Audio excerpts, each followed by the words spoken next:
Hello guys, welcome back! In today's video I want to talk about the connection between roots and the culture of the orchid, and there is a very important connection between these two, and I have some very good examples for you that I want to point out because I consider to be necessary to do these observations.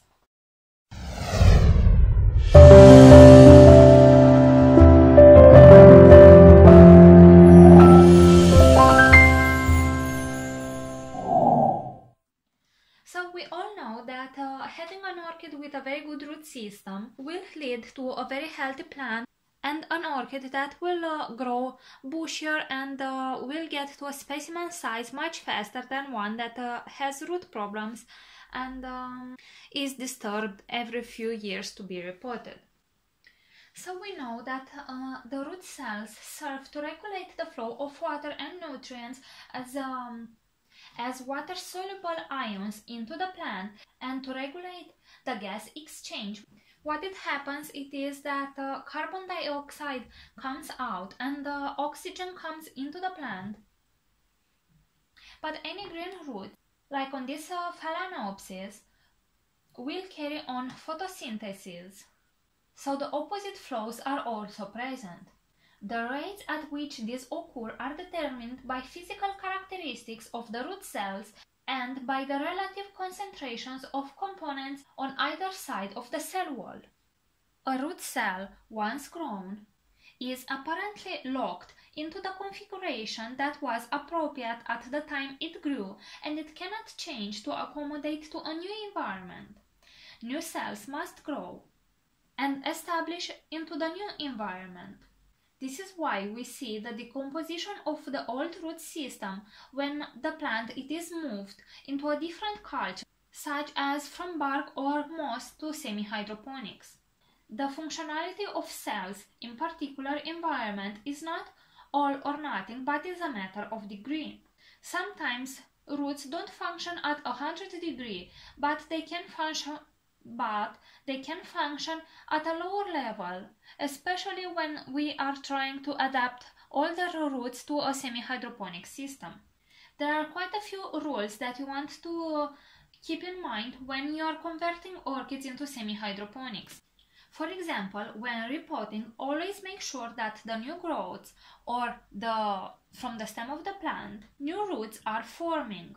Doing so gives the plant the opportunity to grow cells that are appropriate for the environment created by the new medium and to develop a new root system that will fully support the plant as the old roots start to fail. Likewise, it is very important to keep the plant in a low-stress environment for 4 to 6 weeks after repotting so the plant can get established. If the new roots have not yet grown enough to fully support the plant and the old roots are not able to function at 100%, this makes a lot of sense. This is an especially important issue when making a drastic change in media, such as from bark-based to mounted or from an inert media into water. Interestingly enough, aerial roots do quite well when submerged in water, as they can apparently regulate water flow better than those that were submerged in medium. Other further thing that relates to medium choice is decomposition and gas exchange. We know that the medium can take down a plant quite quickly, but an aspect of that which is not often considered is the effects on gas exchange.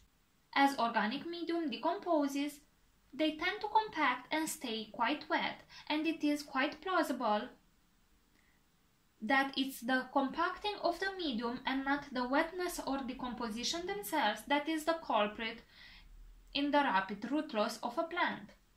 As respiration occurs, carbon dioxide exits the roots, so it can be swept away into the air. If the medium is compacted and wet, the carbon dioxide will not dissipate, but it will react with the water and will form carbon acid, which really can kill the plant tissue quickly. The localized high concentrations of carbon dioxide near the roots also limits the plant ability to release more carbon dioxide, essentially choking the gas exchange process. It seems likely that the open and airy structure of the leca beds that permit a lot of gas exchange is why constantly wet roots don't rot in semi-hydroponic culture. I feel that a lot of flushing with fresh water that carry a lot of oxygen is beneficial for the plant, so the watering regimen used in semi-hydroponics may play also a role in the plant's health. Further, the fact that there is no potential medium decomposition means that we have eliminated another potential source of stress on the root system, and one response to stress is the generation of phenolic compounds designed to be released into the root environment in order to fend off external diseases and competition from other plants. The compounds are also toxic to the orchid's own roots. Reducing the need for self-defense reduces the possibility of self-destruction. Since potting a plant in any medium is for our own benefit and not for the benefit of the plant itself, we need to make sure that the conditions within the medium are not detrimental to the functionality of the roots. This is why I believe it is so important you choose the right moment to repot your orchid, so you can have an orchid established to semi-hydroponics as fast as possible. For example, I have repotted this orchid about 1 month and a half ago, and we can see that she is fully taking off the pot. I have repotted her when the new roots, these ones that right now are about here, were about 4 centimeters in length, and I hope you can see the abundance of new root tips that have emerged since then, and how much she likes actually the medium.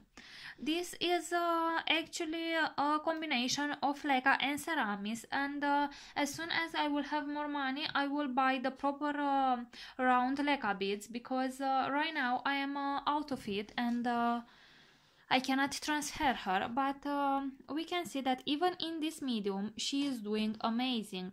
I hope you can see all this root growth and all these root tips, because she is quite impressive.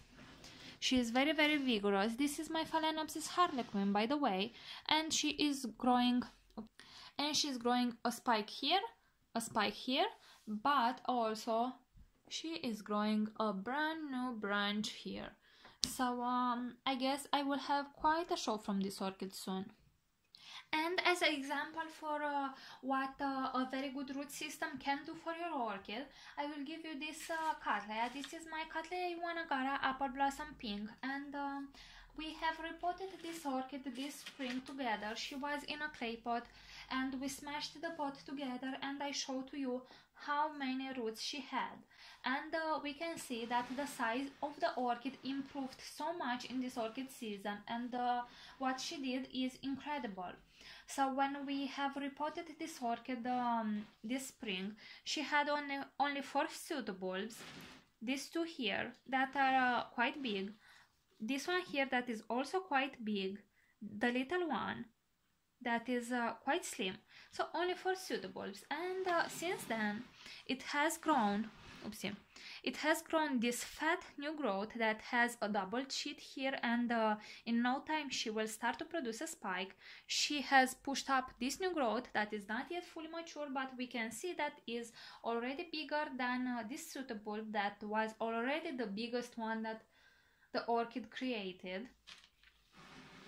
Is growing this new growth that is even bigger than the other one, and they are growing at an incredible speed rate, and is growing, I hope you can see another one here. So this season I will have 4 new growths. How amazing is that? She is even, sorry for turning so much the orchid, I want to show to you something.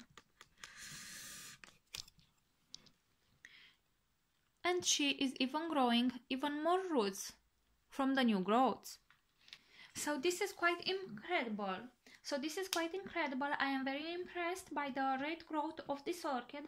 I will most probably have 4 sheets from this orchid and 4 spikes, but At the most I might get 3 spikes at a time, and the fourth one is a little bit behind the others, so I don't think I will get 4 spikes at a time. Depends how much the orchid decides to postpone the blooming from this growth.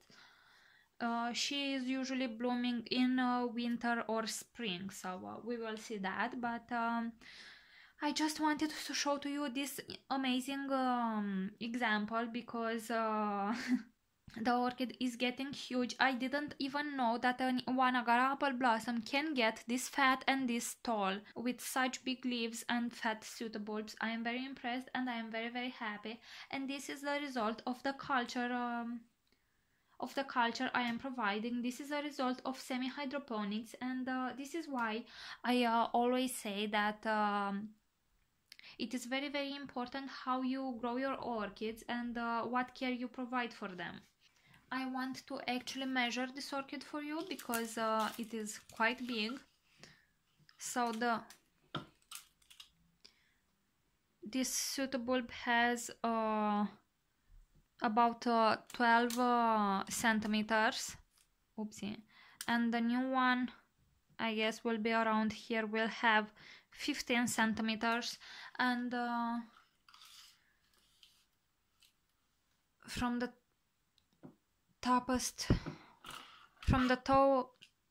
tallest leaf she has 38 centimeters in height, and yeah, and about 50 centimeters leaf span. So the leaves are very, very huge. A single leaf is about 30 centimeters in length, and yeah, we can see that the orchid seems very, very happy.